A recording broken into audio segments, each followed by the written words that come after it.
Hi guys, welcome to I dream. నేను మీ Chanakya. So ఈరోజు మనం మాట్లాడుకోబోయే టాపిక్ ఏంటో తెలుసా? సో మనకు దగ్గరున్న మనీని స్టాక్స్లో ఇన్వెస్ట్ చేయాలా, లేకపోతే మ్యూచువల్ ఫండ్స్లో పెట్టాలా? ఎక్కడ పెడితే మనకైతే సేఫ్గా మనం ఎక్కువ మనీని మనం అయితే సంపాదించుకోవచ్చు. ఇలాంటి వాటికి మనకు పర్ఫెక్ట్ సజెషన్స్ ఇవ్వడానికి పర్సనల్ ఫైనాన్స్ ఎక్స్పర్ట్, అది కూడా యాంఫీ అండ్ ఐఆర్డీలో రిజిస్టర్ అయిన విజయ్ కర్ణం గారు ఇప్పుడు మనతో పాటున్నారు. మరి ఆయన అడిగి తెలుసున్నాం. Hi sir. Hello, welcome to iDream. Thanks for this opportunity అండి. చాణక్య గారు, yeah, after a long time again. Sir Vijay గారు, ప్రజెంట్ అయితే నాకు వచ్చిన డౌటే మన వాళ్ళల్లో చాలా మందికి కూడా వచ్చే ఉంటుంది. సో ఏంటంటే మ్యూచువల్ ఫండ్స్లో ఇన్వెస్ట్ చేయాలా, లేకపోతే స్టాక్స్లో ఇన్వెస్ట్ చేస్తే మంచిది అంటారా? షూర్ అండి. ఇవి యాజ్ మీరు చెప్పినట్లు ఇది ఇన్వెస్ట్మెంట్ అసెట్స్ అండి. ఇవి రెండు డిఫరెంట్ అసెట్ క్లాసెస్ అంటాము, మ్యూచువల్ ఫండ్స్ కానీ స్టాక్ మార్కెట్ కానీ. సో మనకి బేసిక్ డిఫరెన్స్ తెలుసుకుంటే స్టాక్ మార్కెట్ అయినా మ్యూచువల్ ఫండ్స్ అయినా ఇవి రెండు ఇంటర్లింక్డ్ అనమాట. ఇప్పుడు ఎవరైతే ఇన్వెస్ట్మెంట్ మ్యూచువల్ ఫండ్స్లో చేస్తున్నారో అది మళ్ళీ స్టాక్ మార్కెట్కి వెళ్తుంది. సో ఇది ఇంకా డీటెయిల్గా మీకు ఎక్స్ప్లెయిన్ చేయాలి అంటే, ఫర్ సపోజ్ ఒక పర్సన్ మ్యూచువల్ ఫండ్లో ఇన్వెస్ట్ చేస్తున్నాడు. ఆ అమౌంట్ ఎక్కడికి వెళ్తుంది? మ్యూచువల్ ఫండ్ హౌస్కి వెళ్తుంది. ఫండ్ హౌస్ వాళ్ళు ఏం చేస్తుంటారు? అక్కడ ఫండ్ మేనేజర్స్ ఉంటారు. ఫండ్ మేనేజర్స్ మన అమౌంట్, మీ దగ్గర నా దగ్గర 5,000 10,000 ఎస్ఐపిస్ చేస్తుంటాం కదా, అందరికీ తెలుసు ఎస్ఐపిస్ అంటే ఏందనేది. సో ఆ ఎస్ఐపిస్ నుంచి వచ్చిన అమౌంట్ని వాళ్ళు రీసెర్చ్ చేసిన కంపెనీస్లో ఏ కంపెనీ అయితే మంచి రిటర్న్స్ ఇస్తాయని వాళ్ళు అనుకుంటారో, based on their own research, రిస్క్ని అన్నిటినీ క్యాల్కులేట్ చేసుకొని వాళ్ళు మనకి ఇండియాలో మొత్తం 2,500 లిస్టెడ్ కంపెనీస్ ఉన్నాయి అప్రాక్సిమేట్గా. ఓకే. ఆ కంపెనీస్లో యాజ్ పర్ గవర్నమెంట్ రెగ్యులేషన్స్ అన్నీ ఫాలో అవుతూ వాళ్ళు ఆ కంపెనీస్లో ఇన్వెస్ట్ చేస్తుంటారు. సో ఇది first phase of mutual funds. Second ఇది వచ్చేసి మనకి stock market investing. Stock market investing అంటే ఎవరు చేస్తారు, ఎలా చేస్తారు అంటే, నా దగ్గర ఇప్పుడు ఒక 1,000 రూపీస్ ఉన్నాయి, లేకపోతే నా దగ్గర ఈరోజు ఒక 1 lakh రూపీస్ ఉన్నాయి. నేను ఇన్వెస్ట్ చేయాలనుకుంటే డైరెక్ట్గా నేను వెళ్ళి ఆ 2,500 కంపెనీస్లో ఇన్వెస్ట్ చేసేయచ్చు. కానీ ఇక్కడ మనకి మధ్యలో ఫిల్టర్ అనేది ఏమి లేదు. ఫర్ సపోజ్ ఇప్పుడు నాకు ఏం తెలియదు స్టాక్ మార్కెట్ గురించి. ఇప్పుడు చాలామందికి మనకి టెలిగ్రామ్ యాప్స్ కానీ వాట్సాప్ మెసేజెస్లో కానీ చూస్తుంటే కొన్ని మెసేజెస్ని యూజ్ చేసుకొని అందరు ఇన్వెస్ట్మెంట్ చేస్తున్నారు. అలా ఇన్వెస్ట్మెంట్ చేస్తే మీరు ఏ టెక్నికల్ అనాలిసిస్తో మీరు ఇన్వెస్ట్ చేస్తున్నారు, ఎంత రిస్క్ తీసుకుని మీరు రెడీగా ఉన్నారు, అదేం తెలియకుండా డైరెక్ట్ అందరు ఇన్వెస్ట్ చేస్తున్నారు. రేపొద్దున ఆ కంపెనీ ఫినాన్షియల్స్ ఎలా ఉన్నాయి అనేది ఎవరు చూడరు అనమాట. ఇప్పుడు మనకు చిన్న ఎగ్జాంపుల్, అదాని ఇష్యూ అయ్యిందనమాట మనకి జనవరిలో. అట్లాంటి ఇష్యూస్ మళ్ళీ ఒకసారి మీరు ఇన్వెస్ట్ చేసిన కంపెనీస్లో వచ్చిందనుకోండి, మీరు ఇన్వెస్ట్ చేసిన 1 lakhలో 20,000-30,000 క్యాపిటల్ లాస్ అయ్యే ఛాన్సెస్ చాలా ఉంటాయి. ఈ రిస్క్ని అవాయిడ్ చేయడానికి మ్యూచువల్ ఫండ్ అనే అసెట్ మనకి బయటకు వచ్చిందనమాట. మ్యూచువల్ ఫండ్లో ఏమవుతుంది అంటే, ఇన్వెస్టర్కి స్టాక్ మార్కెట్కి మధ్యలో యాజ్ ఎ ఫిల్టర్గా హెల్ప్ అవుతుంటుంది. ఇక్కడ మ్యూచువల్ ఫండ్ కంపెనీస్ ఏం చేస్తాయంటే, టెక్నికల్ నాలెడ్జ్ లేకపోయినా సరే ఇన్వెస్టర్స్కి వీళ్ళు గైడ్ చేస్తుంటారు. ఇన్వెస్టర్స్కి ఎక్కడ ఇన్వెస్ట్ చేయాలి, ఎన్ని రోజుల వరకు ఉంటే మీకు బెటర్ అనేది మీకు మ్యూచువల్ ఫండ్ అడ్వైజర్స్ హెల్ప్ చేస్తారు. At the same time AMC companies కూడా త్రూ వేరియస్ రిసోర్సెస్, వాళ్ళకి వీడియోస్ కానీ వాళ్ళ దగ్గర ఉన్న ఆర్టికల్స్ కానీ వాళ్ళ త్రూ ఎక్స్ప్లెయిన్ చేస్తుంటారు. మ్యూచువల్ ఫండ్లో ఎవరైనా ఇన్వెస్ట్ చేయొచ్చు, వితౌట్ ఎనీ టెక్నికల్ నాలెడ్జ్ వాళ్ళు ఇన్వెస్ట్ చేయొచ్చు. కానీ స్టాక్ మార్కెట్లో ఇన్వెస్ట్ చేయాలంటే డెఫినెట్గా మీకు ఆ కంపెనీ బ్యాలెన్స్ షీట్ చదవడం రావాలి, ఆ కంపెనీ పాస్ట్ పర్ఫార్మెన్స్ ఎలా ఉంది, ఫ్యూచర్లో వాళ్ళు ఎక్కడ ఇన్వెస్ట్ చేస్తున్నారు, ఇవన్నీ డీటెయిల్స్ మీకు తెలుసుంటేనే డెఫినెట్గా మీకు స్టాక్ మార్కెట్లో ఎక్కువ లాభాలు ఉంటాయి. ఇంకో ఎగ్జాంపుల్ చెప్తాను. మనకి కోవిడ్ లాంటి సిచ్యువేషన్ వచ్చింది. కోవిడ్ లాంటి సిచ్యువేషన్లో మ్యూచువల్ ఫండ్ ఇన్వెస్ట్మెంట్ బెటరా, స్టాక్ మార్కెట్ బెటరా అని మన క్లయింట్స్ మనల్ని అడుగుతుంటారు. అప్పుడు నేను ఏం చెప్తానంటే, మనకి డెఫినెట్గా ఒక 10-15 కంపెనీస్ ఇండియన్ గ్రోత్ని బేస్ చేసుకొని వెళ్తూ ఉంటాయి. Either it might be bank కానీ, రిలయన్స్ కానీ, హెచ్డిఎఫ్సి బ్యాంక్ కానీ, ఇట్లా కొన్ని సెట్ ఆఫ్ కంపెనీస్ ఉంటాయి. అవి స్టార్స్, అంటే స్టార్స్ అనమాట. మనకి ఇప్పుడు సినిమాలో స్టార్స్ ఎలా ఉంటారో స్టాక్ మార్కెట్లో అవి స్టార్స్ అనమాట. ఇప్పుడు స్టాక్ మార్కెట్ ఎంత డౌన్ఫాల్ అయినా కానీ నెక్స్ట్ 6 months, నెక్స్ట్ 1 yearలో ఖచ్చితంగా అవి రికవర్ అవుతాయి. ఈవెన్ దో 6 months 1 year కాకపోయినా అట్లీస్ట్ 2 years తర్వాతనే రికవర్ అవుతాయి. అప్పుడు మీరు స్టాక్ మార్కెట్లో ఇన్వెస్ట్ చేయమని నేను ప్రిఫర్ చేస్తాను. కోవిడ్ లాంటి సిచ్యువేషన్స్లో అంటే ఎప్పుడైతే మార్కెట్ కరెక్షన్ కానీ మార్కెట్ డౌన్ఫాల్ కానీ ఉందనుకోండి, స్టాక్ మార్కెట్లో ఇన్వెస్ట్ చేయమని సజెస్ట్ చేస్తాను.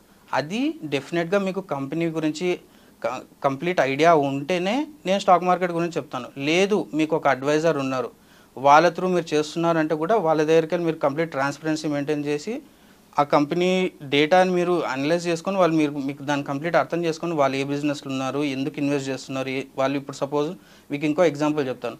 కొన్ని చిన్న చిన్న కంపెనీస్ ఉన్నాయి, వాళ్ళు ఆర్టిఫిషియల్ ఇంటెలిజెన్స్ బేస్ చేసుకొని వాళ్ళు ఇన్వెస్ట్మెంట్స్ చేస్తుంటారు. వాళ్ళ దగ్గర మనం ఇన్వెస్ట్మెంట్ చేసామనుకోండి, డెఫినెట్గా వాళ్ళ గ్రోత్ మనకు సపోర్ట్ అయ్యే ఛాన్సెస్ ఉంటాయి. ఓకే. సో ఇట్లా అంటే మనము ఇన్వెస్ట్ చేస్తున్నామంటే జస్ట్ లైక్ దట్ మనం ఏదో ఒక ల్యాండ్ తీసుకొని వదిలిపెట్టేసినాము అట్లా స్టాక్స్ తీసుకొని వదిలిపెట్టడం కాదు. స్టాక్స్ అంటే కంప్లీట్ టెక్నికల్ అనాలిసిస్ ఉండాలి, అంటే కంప్లీట్ నాలెడ్జ్ ఉండాలి మనకి. కానీ మ్యూచువల్ ఫండ్స్లో మీకు అంత అవసరం లేదు. బేసిక్ నాలెడ్జ్, డెట్ ఫండ్స్ అంటే ఏంది, ఈక్విటీ ఫండ్స్ అంటే ఏంది, హైబ్రిడ్ ఫండ్స్ అంటే ఏంది, అవి ఇంకా డీటెయిల్గా మనం ఎక్స్ప్లెయిన్ చేద్దాము. కాకపోతే ఈ బేసిక్ నాలెడ్జ్ ఉంటే మ్యూచువల్ ఫండ్స్ సరిపోతుంది. స్టాక్స్లోకి వెళ్ళాలి అంటే మాత్రం డెఫినెట్గా ఎక్కువ నాలెడ్జ్ ఉండాలి. మీకు ఇంకోటి, స్టాక్ మార్కెట్లో మీకు ఇప్పుడు నేను మీకు ఎక్స్ప్లెయిన్ చేసినట్లు ప్రొఫెషనల్గా ఎవరు మీకు ఎవరు హెల్ప్ చేయరు స్టాక్ మార్కెట్స్.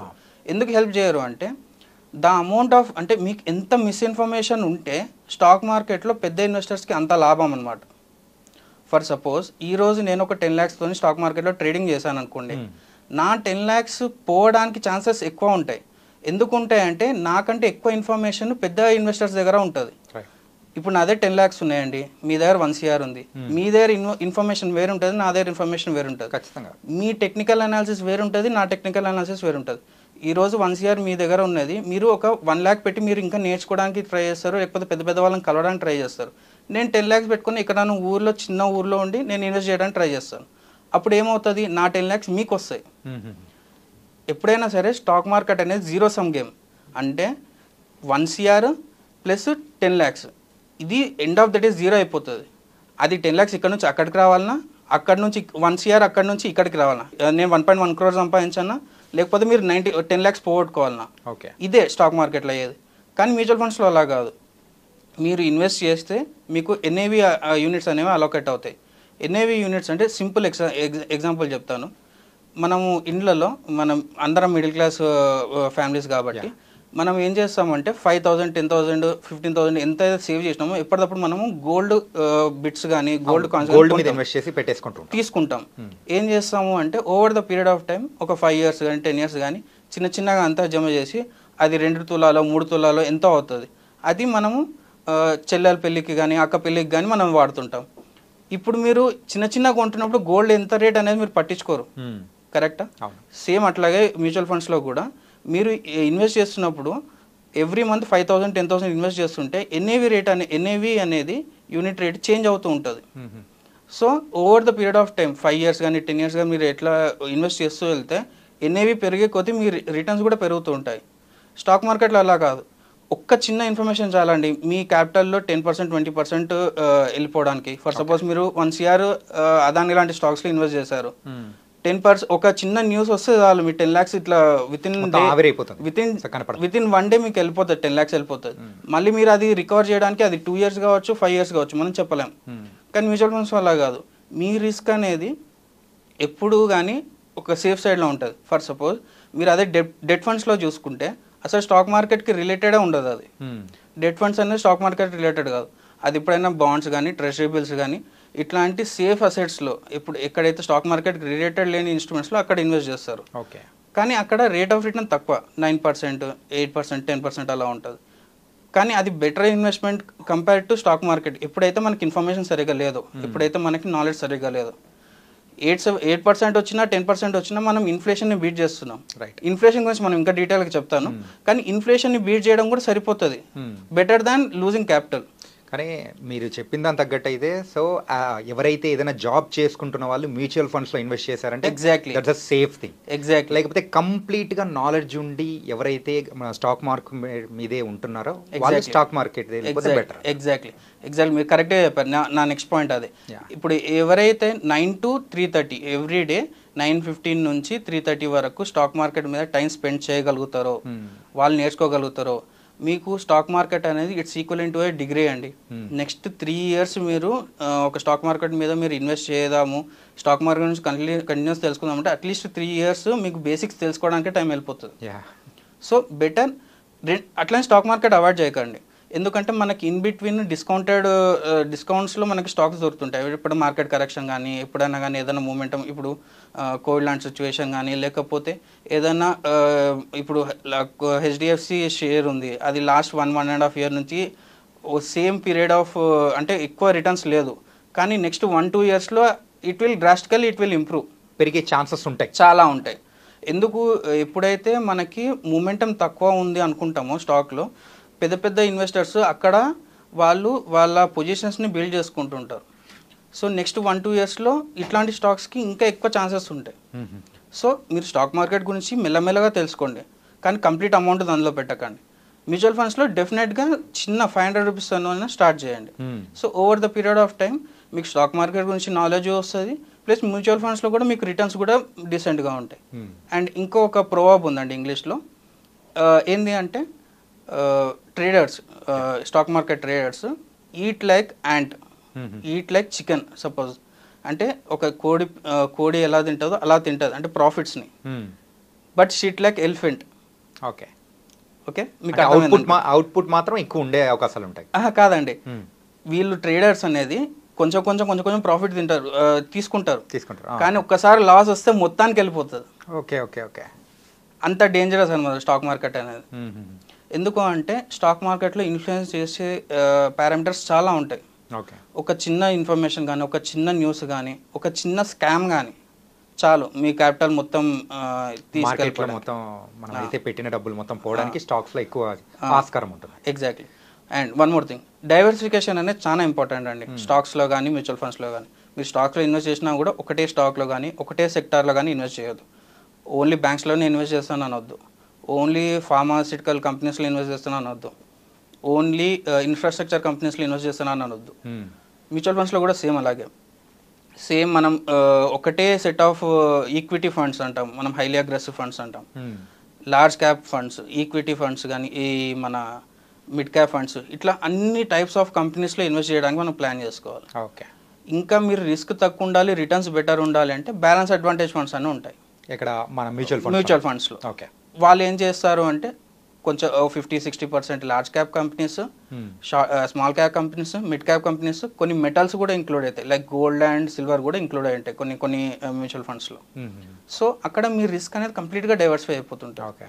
ఎప్పుడైనా మార్కెట్ డౌన్ఫాల్ అయినా కూడా వేరే పారామీటర్స్ ఉంటాయి కదా, డెట్ ఫండ్స్ కానీ, ఈ గోల్డ్స్ కానీ, వీటి రిటర్న్స్తోనే వాటిని కాంపన్సేట్ అవుతుంది. ఓకే, కొన్ని బ్యాలెన్స్ అడ్వాంటేజ్ ఫండ్స్ ఉన్నాయి, అవి జనరల్ ఈక్విటీ ఫండ్స్ కంటే ఎక్కువ పర్ఫార్మెన్స్ చేసిన ఫండ్స్ కూడా ఉన్నాయి.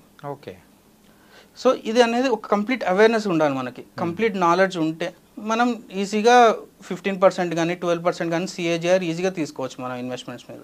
ఓకే, సో మొత్తానికైతే సో స్టాక్స్ అనేది ఎక్కువగా హై రిస్క్తో ఉంటుంది, మ్యూచువల్ ఫండ్స్ అయితే ఒక సేఫ్ గేమ్తో మన మనీని అయితే కాపాడుకుంటూ వెళ్ళిపోవచ్చు అని కూడా. ఎగ్జాక్ట్లీ, చాలా చక్కగా వివరించారు.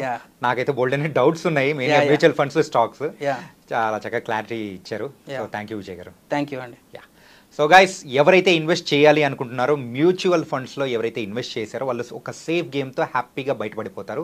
మనం వచ్చిన అమౌంట్తో పాటు ఇంట్రెస్ట్ అమౌంట్ కానీ ఏదన్నా ఉందంటే వాటితో మనం హ్యాపీగా ఉండొచ్చు.